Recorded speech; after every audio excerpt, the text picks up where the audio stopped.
Good morning, everyone. Thank you for joining us. I hope you're all well. As you can see, we're now joined by Sarina and Beth Mead.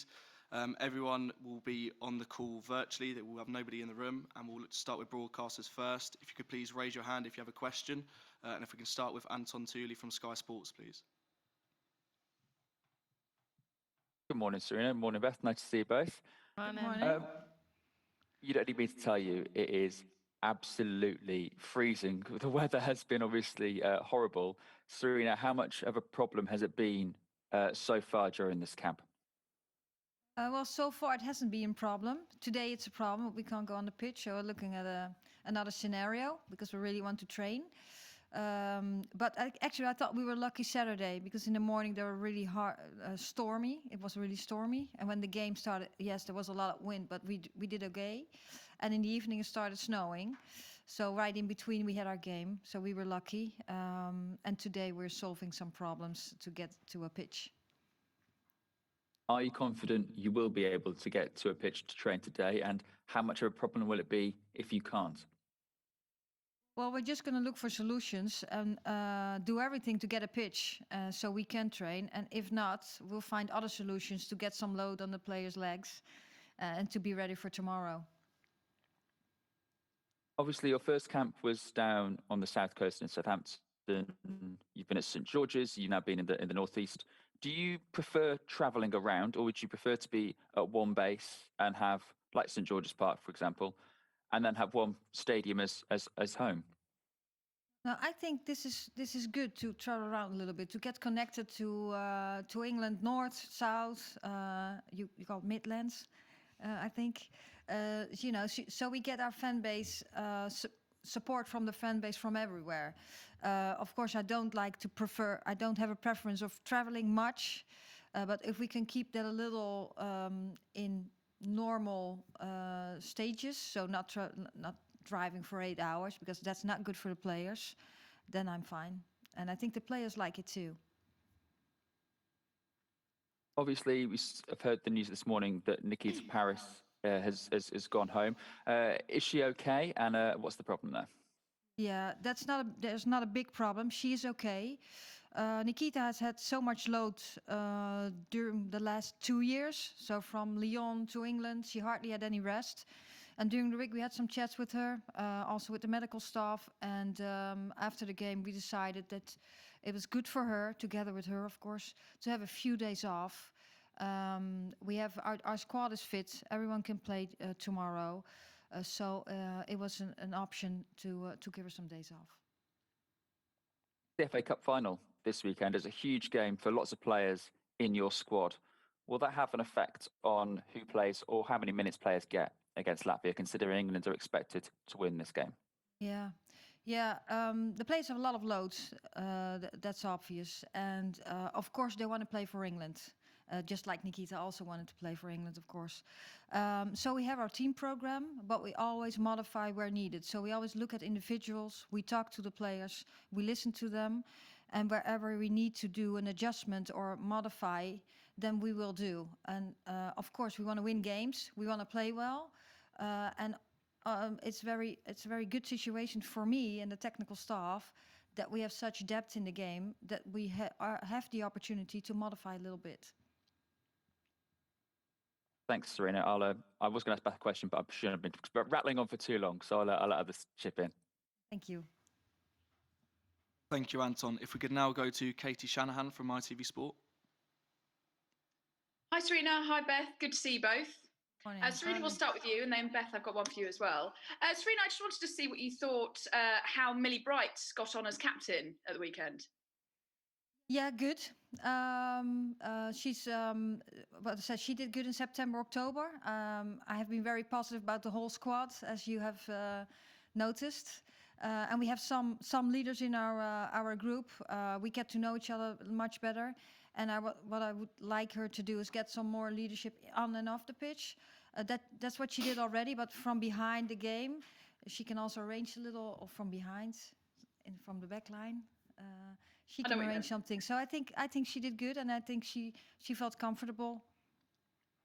And with respect to Latvia, obviously the last result was 10-0. Are we going to see a few changes and maybe some fresh faces coming onto the pitch tomorrow night?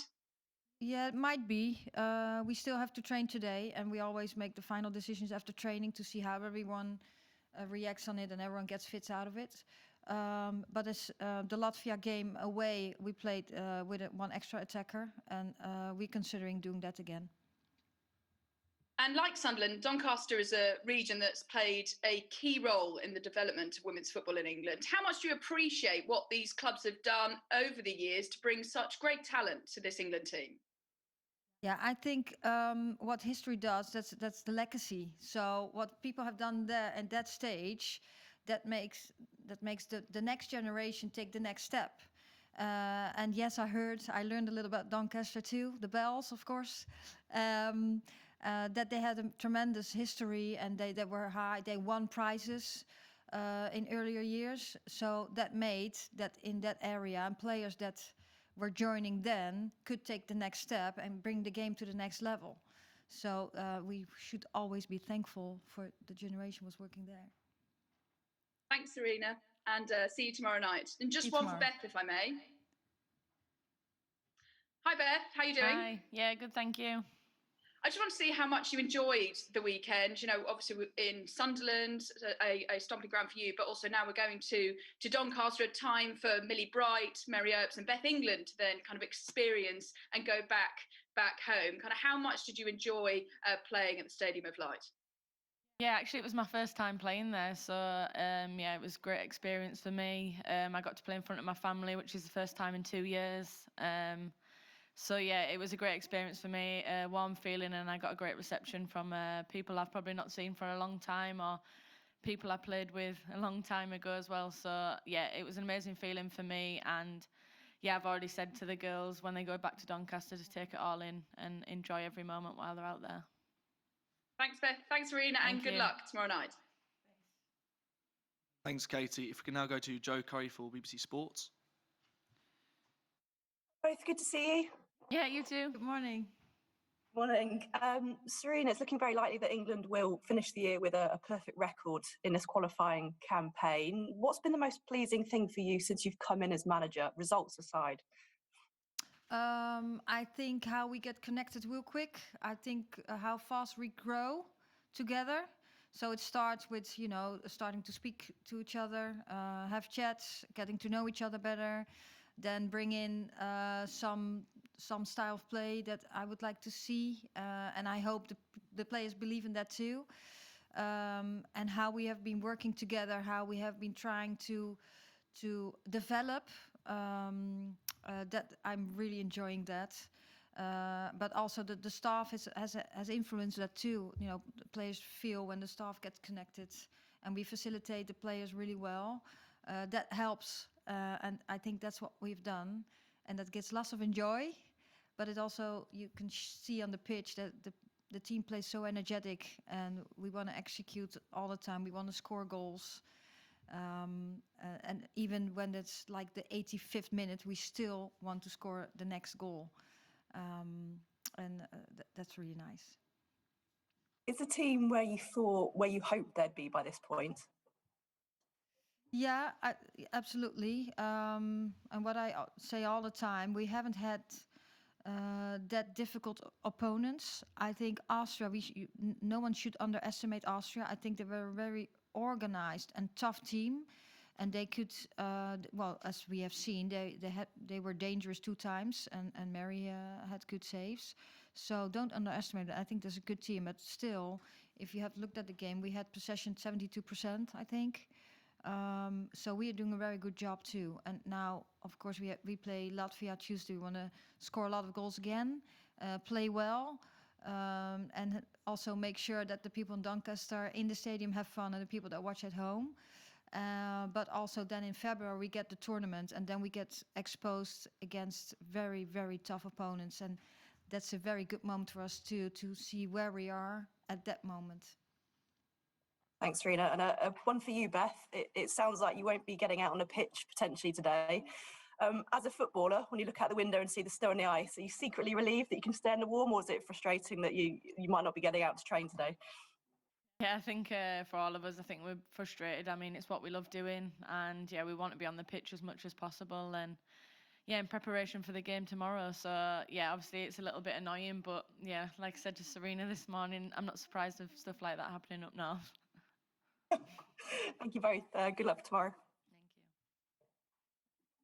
Thank you. Thank you, Joe. That concludes things for the broadcast section. If you'd like to ask a question now, please raise your hand. If we go to Dan Pentland from FAWSL Full-Time Magazine. Morning, both. Just a question for Sarina, first of all, really.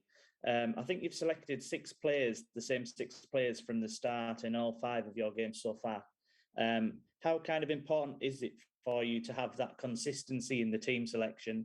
And is it kind of equally as important to see some of those players who maybe aren't playing, as regularly or not getting as many minutes, to assess them, to see how they kind of, contribute to the team, bearing in mind that we've got the Euros, 6-7 months away?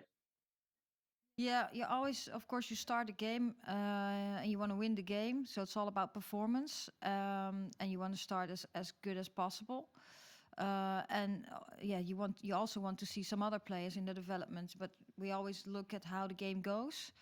We also have, of course, the training moments, and so we see the team the whole week. We see also the team players at their club team, but when they're in our environment, we see how they relate to each other. And they compete in training sessions too. And I think our training sessions are such a high level and so competitive that we see a lot of them. And players that are really close for starting, we're trying to get them on the pitch too. So they're competing within our team. Yes, we want to see some of it and what options we do have. And during matches, we'll see what changes we can do. That's brilliant. Thanks, Sarina. And just one for Beth. Beth, obviously, you're playing against a team, I'd imagine, who are going to try and defend for their lives tomorrow night. Kind of as a forward, do you kind of really look forward to these games, or would you kind of prefer to be playing against a team who are, going to try and attack and kind of have a bit more open space to play in? Yeah, I think a little bit of both. I think as a forward, you obviously want space to be able to create things and get into opportunities. And obviously against Latvia, there's going to be a lot of bodies in the way. So I guess it's us adapting our game as professional footballers, and yeah, these are the games you look forward to.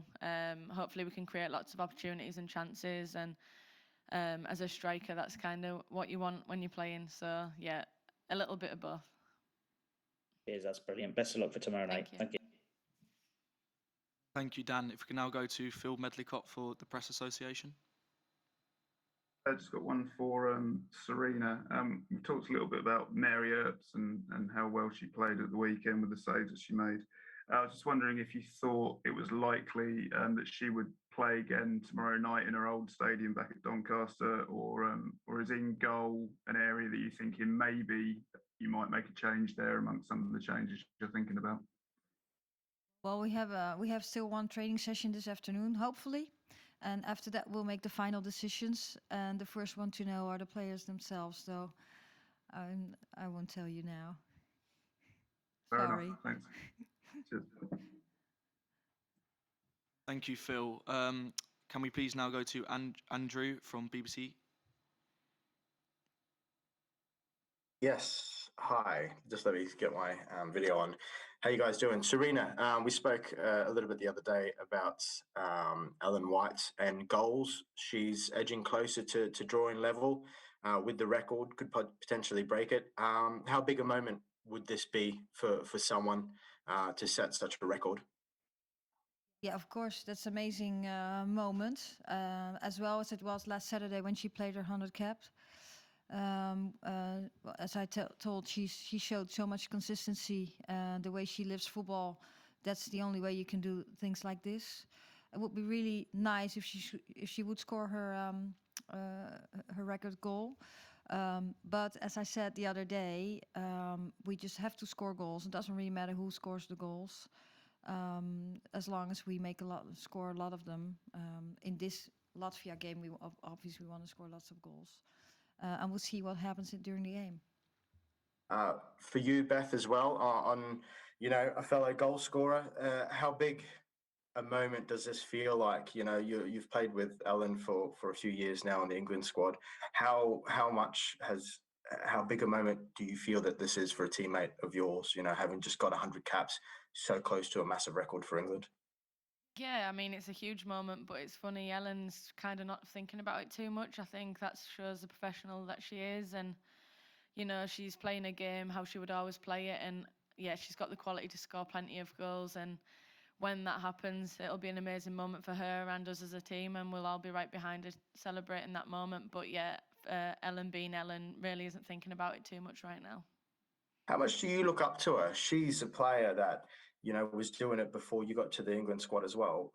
Considering that you guys love to get amongst it with goals and that sort of stuff. Just on a very personal note, how inspirational, I guess, has she been to you as someone to look up to?